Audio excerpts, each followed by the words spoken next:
this year I am doing Art Fight. Last year was my first year ever doing so, and it ended up being a lot of fun. So I thought I'd make a video talking about how to get started, because I feel like a lot of people tend to blow Art Fight way out of proportion and make it feel like it's a lot more than it actually needs to be.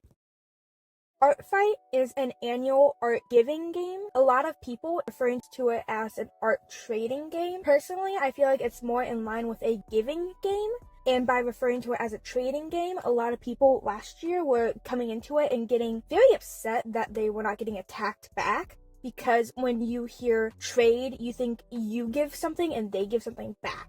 And when in reality, you are just giving this person artwork of their original character, and they are under like no obligation to give back. The game itself starts in July, and I'm pretty sure you can join even after it started, so it's not like a huge deal if you are like behind on references or anything like that, and you can even update your references mid-game too.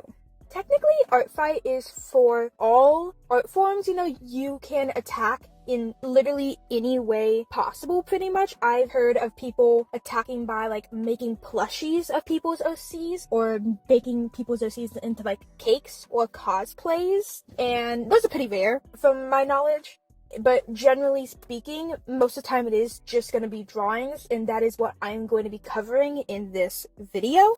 The way Art Fight works is essentially they split the users into two teams. Whichever side you're on, you get to pick, and from there you attack your opposing team by drawing artwork of your opponent's original characters. Though they do allow for friendly fire, it just has significantly reduced points. On top of that, there's also revenges and revenge chains. So a revenge is where essentially when someone attacks you, when you attack them back, you link to the original attack that they made to you, or vice versa. And a revenge chain is where, let's say, you attack someone, they attack you back, link to your original, and you attack them back, linking to their attack to you back, and it's just back and forth until one of you stops. Along with that, not all attacks are gonna be worth the same amount of points. It's dependent on the amount of work you put into the drawing itself. So like a sketched headshot is not gonna be worth the same amount of points as a full rendered full body image with like a complex background. Because it's based on effort, when you go to submit the attack, there is an option called, I think it's called polished. And essentially it means that you put in like a lot of work into the drawing, and you deem it as being extra effort. Rather than it being like a standard drawing that took you a day, maybe it took you 3 days or whatever, anything that just you see as being extra effort. But I would not recommend like just marking every drawing as polished for the extra points, because you could get into like a lot of trouble with that. So like don't do that, There's actually a like guide on the official site itself on how to determine where your artwork falls in the like points calculator. So like most of my attacks qualify as a rough color instead of a like full color, because my art style generally has a lot of coloring outside the lines and messiness to it, compared to something that's very clean and solidly done. So the Art Fight site itself does not have an actual search feature. Essentially what you have to do is go to like the URL of your own profile and delete your username up to the little like squiggly line and put in the username of whoever you're looking for. Or you can just request the link from that person if you don't feel like doing all of that. So when it comes to submitting images on the site, whether it be for character profiles or attacks, you can only make the image so big. So the way I get around that is by screenshotting and cropping whatever image I'm trying to submit. That way it lowers the quality to enough that I can like get it through without having to actually like shrink the canvas I usually draw on. There's also bookmark characters. This year they added a new feature called folders, so you can save specific characters to specific things, which is actually pretty cool. But it's basically just what it sounds like. You bookmark a character for later, that way you don't have to keep searching for it again. The Art Fight site itself tends to crash during the first day, so I would recommend going through bookmark characters and screenshotting a couple of them. That way you have some references to draw on the first day when you can't get access to the site. It's also super important not to start drawing your attacks before the 1st of July. If you are caught drawing your attacks early, you will get I'm pretty sure you'll get minimum warned if not banned, because that is considered cheating.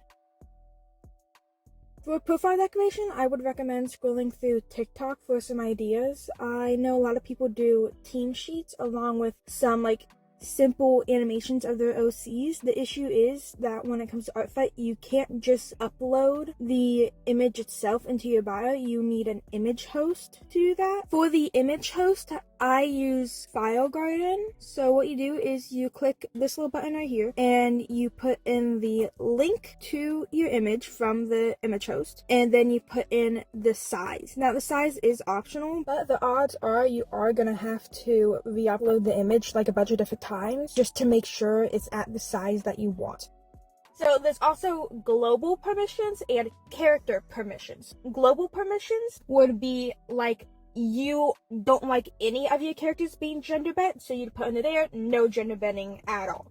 But if, let's say, you're okay with this character being gender bent but not this character, you would put that in the individual character permissions. Now there's also what I think they're called profile sheets. I put up mine from last year's because they don't release them until the teams are announced, because the designs are revolved around that year's teams. But essentially they're just summaries of what your account is going to be. So, it's your username, the people you attack, whether or not you do friendly fires or Avengers, or whether or not you draw humans or furries or whatever, along with your featured favorite characters. So when it comes to signing up your characters, all you really need is a reference sheet and a name. And even then, you don't even really need a name. If you really want to, you could just put unknown character number 5 in the name slot and it'll be fine. So I heard some people put emojis by their favorite OCs just to be a little marker that this is who I want to see art of the most. I think most people do stars. I'm not 100% sure. And even then, you could also just put in the character description itself, this is my favorite OC, and just leave it at that. So like I mentioned, there are character descriptions. Character descriptions are very much optional. They could be however long you want. I've seen some people put a sentence, and I've seen other people do an entire book. They could be really good for just getting a good sense of the character, for ideas of what to draw them with. So you might put in there this character likes to read books, so that would give someone the idea to maybe draw them in the library or something like that. I don't even think I did character descriptions last year. This year I plan on doing something a bit more in depth, though I think I've only done 2 done so far. I'm horrible at writing. Now, when it comes to the reference sheet itself, there are a couple of things that I would recommend / add to it just for user clarity. Obviously, everyone has their own way of doing the reference sheets, so don't come at me if you don't like what I recommend. This is just what I would personally do for my refs. When you look at my reference sheets, you notice that the poses are very static. The hands are to the sides, there's no crazy angles, there's nothing going on that might make it harder to understand what's going on with the design itself. And you can add some personality to it. Gotta remember that it needs to be as clear and readable as possible, as the main goal of the reference sheet is just to get the design itself across, and you could showcase other aspects of your character like the personality through the other images that come alongside with the ref, because you can enter up to I think 6 images. So there are some people who do other angles for the reference sheet, such as side profile and a back shot, and some people who really want to go above and beyond do a full turnaround. I personally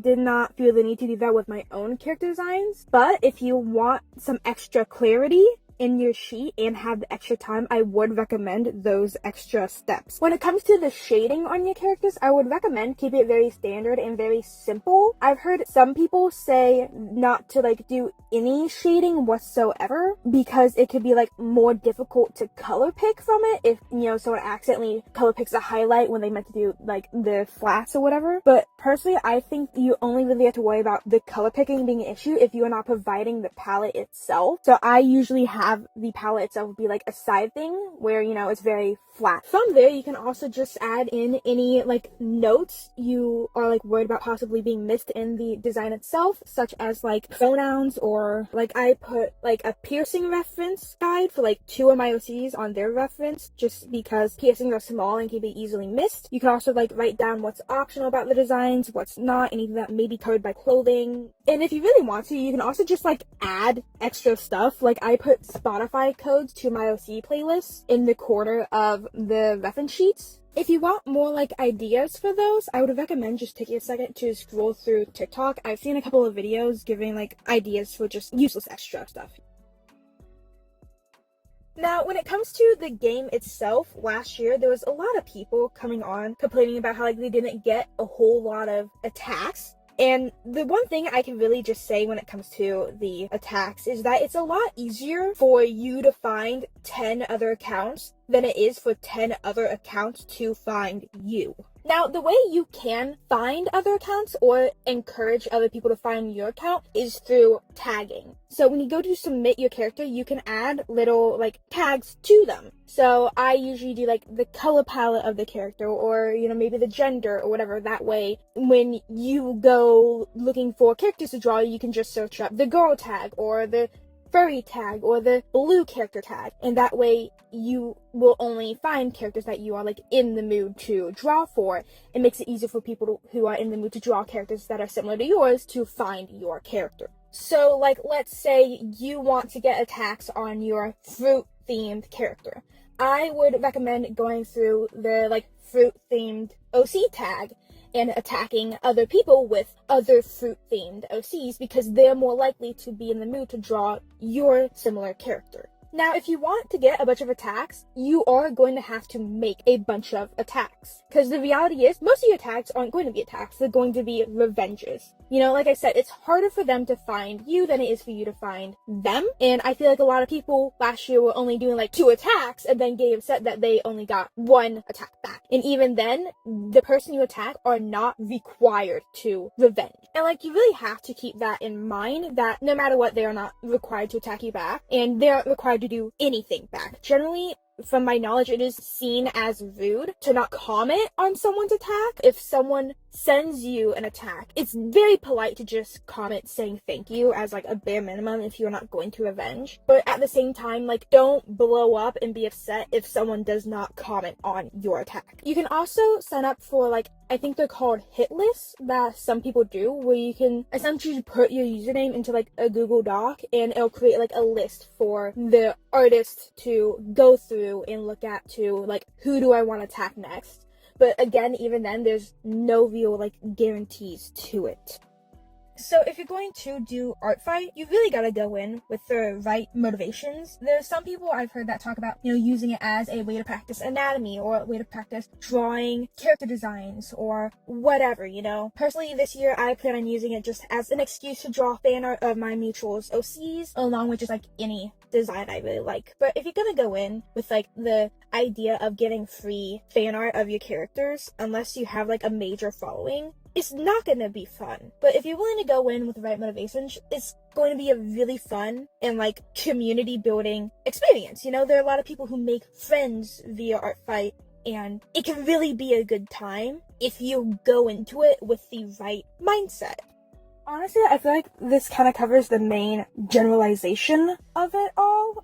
Sorry if I missed anything. I'll leave the link to the site along with any like filter guides and point system guides in the description, just for like ease of use, along with my own profile link. If you like my artwork, feel free to like follow me on there, or just leave your own user in the comments. That way I can find you guys easier and, you know, have more people to attack this year myself. Bye!